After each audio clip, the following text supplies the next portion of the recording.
மண்டி commission இல்லாமல் வேலை செய்ய முடியாது. உங்களால் பழகி போயிட்டாங்க. நீங்கள் இதை பேசிக்கிட்டு இருக்க முடியாது. மொத்தமாக தொடச்சி வாரணும். நீங்கள் ஒழிக்காமல் நீங்கள் நல்ல அரசு, நல்ல ஆட்சி, நல்ல அரசியல் அதெல்லாம் நீங்கள் நினச்சே பார்க்க முடியாது. நீ நான் ஒன்று கேட்குறேன், நீங்கள் என்ன பண்ணிட்டீங்கன்னு உங்களை வரவேற்க கரும்பு அப்படியே தோரணம் கட்டி வாழை அப்படி தாரோட கொண்டாந்து கட்டி என்ன பண்ணிட்டீங்க?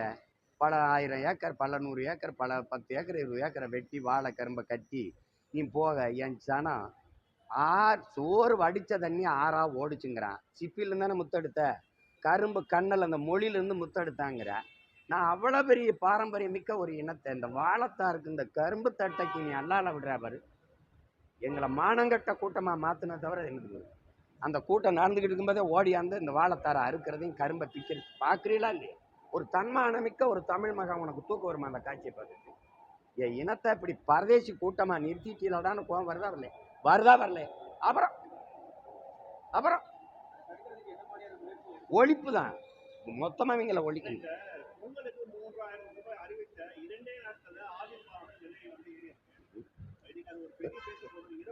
சரி, காசை எங்கிருந்து எடுக்கிறது?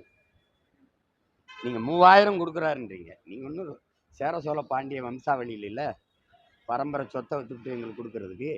ஒன்று சொத்து வரி ஏற்றுவிய, இல்லைன்னா மின் கட்டண உயர்வு ஏற்றுவிய, இல்லைன்னா பேருந்து கட்டண உயர்வு, இல்லைன்னா பாட்டிலுக்கு 10 ரூபா கூட வாங்குவீங்க. இப்போ இந்த மாதிரி நீங்கள் சொல்கிற மாதிரி பால் விலையை ஏற்ற வேண்டியதுதான். உங்களுக்கு என்ன வேற எங்கேருந்து எடுப்பீங்க சொல்லுங்க? 10 லட்சம் கோடி கடன் ஆயிடுச்சு, 80,000 கோடி லட்சம் கோடிக்கிட்ட வட்டியே தொட போகிறோம். யார் கேட்டது எங்களுக்கு பொங்கலுக்கு 3000 கொடுத்துருங்க? யார் கேட்டது? கேட்குறான் சம வேலை சம ஊதியம் கொடுங்கன்னு வீதியில் நிற்கிறான். யார்? ஆசிரியர் நிற்கிறான். அறிவை போதிக்கிற அறிவு கருவறையில் இருக்கக்கூடிய ஆசிரியர் பெருமக்கள் வீதியில் நிற்கிறான். அன்னைக்கு கொரோனா வரும்போது தேவதைகளா தெரிஞ்சாங்க இந்த சேவை பெண்கள், செவிலியர்கள். இன்னைக்கு தேவையில்லாம வீதியில் நிற்கிறாங்க. அவங்க கேட்டு போராடுறாங்க, அவங்களுக்கு கொடுக்க மாட்டேங்கிறீங்க. எங்க அம்மா என் தங்கச்சியெல்லாம் மாசம் 1000 ரூபா கொடுங்கன்னு வீதிக்கு வந்தாங்களா? நீங்க சொல்லுங்க. உரிமை தொகை கொடுங்கன்னு எங்களுக்கு வந்தாங்களா? ஏன் கொடுக்குறீங்க? 950 கோடி இழக்கிறீங்க மாசத்துக்கு. தம்பி, நீங்க 3000 கொடுக்குறீங்க, 3000. ஆனா ஒரு ஆள் ஒரு குடும்ப அட்டைக்கு 2 லட்சம் ரூபாய் கடன் இருக்கு. 3000 எனக்கு கொடுக்குறீங்க, ஆனா 2 லட்சம் ரூபாய் எங்க அம்மா மேல கடன் இருக்கு. அப்புறம்